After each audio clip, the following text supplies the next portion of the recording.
I'm answering 5 of your burning questions about genital herpes today. Number 1, what is it? Number 2, how is it transmitted? Number 3, is there a cure? Number 4, when is it most contagious? And number 5, if you get genital herpes, does it mean your partner has cheated on you? All right, let's start with what genital herpes is. It's a condition, sexually transmitted disease that is caused by an infection with a virus called herpes simplex virus. We often shorten that to say HSV, okay?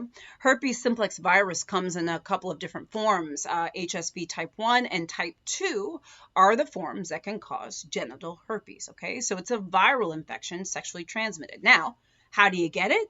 As I mentioned, sexually transmitted. You get it from having vaginal, oral, or anal sex with someone who has the infection. I'm going to give you some examples here of how you can get it. Now, if this doesn't make quite sense, it'll make sense later, okay? These are from the CDC. I think they're really great examples. You can get genital herpes if you have contact with someone else's herpes sore, like they have it and they have a sore. Someone else who has oral herpes and you come in contact with their saliva in someone who has oral herpes. You can also get it if you come in contact with the genital fluids from someone with genital herpes. You can also get it if you come in contact with the skin in the mouth area of a partner with oral herpes. Or you come in contact with the skin in the genital area of a partner with genital herpes.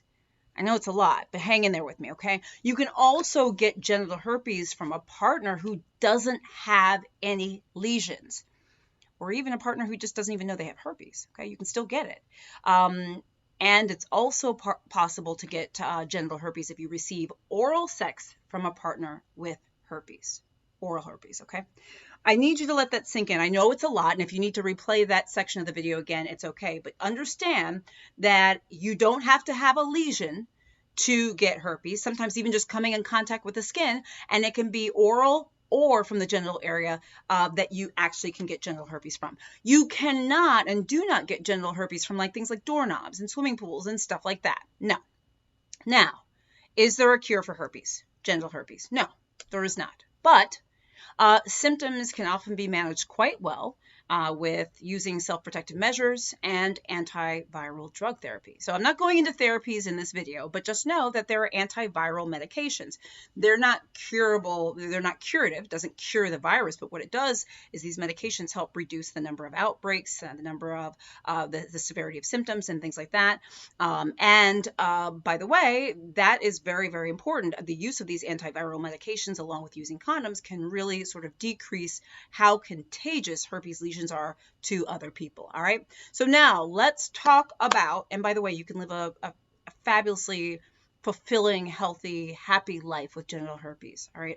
If you have genital herpes, it is not the end of the world and you are not alone. There are so many people that do have it. I need to say that because I haven't said that. There's a lot of stigma with this, but I need you to understand you are fine and you are okay and you are not alone and you can and will live a happy, healthy life and you'll find your partner in person and it's going to be okay. Okay.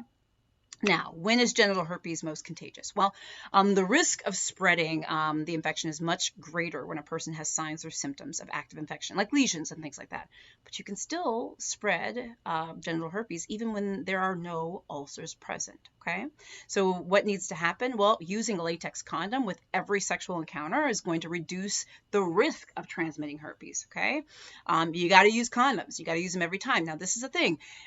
If you have herpes, even if you have no ulcers or blisters, you still need to use a condom because it can be spread even when somebody doesn't have ulcers. We talked about that, okay? But definitively, if you have genital herpes, you should avoid having sex anytime you have ulcers present, okay? No sex then. Also, oral sex should be avoided if there are ulcers or blisters around the mouth because remember, as I said before, if you have the oral form of herpes, you can give it to a partner. You can give a partner genital herpes by performing oral sex, okay? By the way, the CDC has really great information, so check that out. So understand there are ways to help manage and reduce the risk of transmitting the infection by antiviral medications, and then also using barrier protective methods and no sex when there are active lesions, okay? Now, does getting genital herpes mean that your partner cheated? Let me tell you that I've seen a number of couples and talked to a number of people over the years who've come into my office, literally on the outs because somebody gets genital herpes, etc., and they now feel that their partner has cheated, and that's what they feel. And I understand that there can be a lot of anger and frustration and confusion and sadness and just a whole bunch of emotions that come with especially a genital herpes diagnosis. So let me tell you this right off the bat. If you get genital herpes, it does not mean your partner is cheating. It's good news, okay? It's good news, actually. It doesn't mean your partner is cheating. Let me explain why. Number one, it can take days, weeks, months, even years for genital lesions to show up after becoming infected with genital herpes, becoming infected with herpes. So you could have gotten infected years and years ago by somebody, other partner, whatever, not known it, and not have gotten an outbreak until now with this partner. Okay. The other thing is that you may have actually had outbreaks before and didn't recognize them. Okay, because everybody presents very differently with genital herpes. Some people hardly have symptoms at all. Some people have really sort of raging, painful ulcers and all sorts of other symptoms that are like absolutely undeniable, right? But not everybody has that.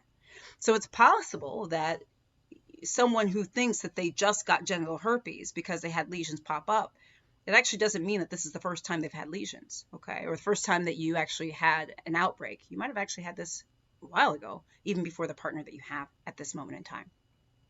So I hope that this information helps you. I know I didn't talk about treatment extensively. I didn't talk about symptoms extensively. In this video, I really wanted to focus on the questions that, number one, are the questions that are most stressful for my patients, and I think sometimes for doctors, and the questions that cause most confusion and just sort of insecurity and the breakup of relationships.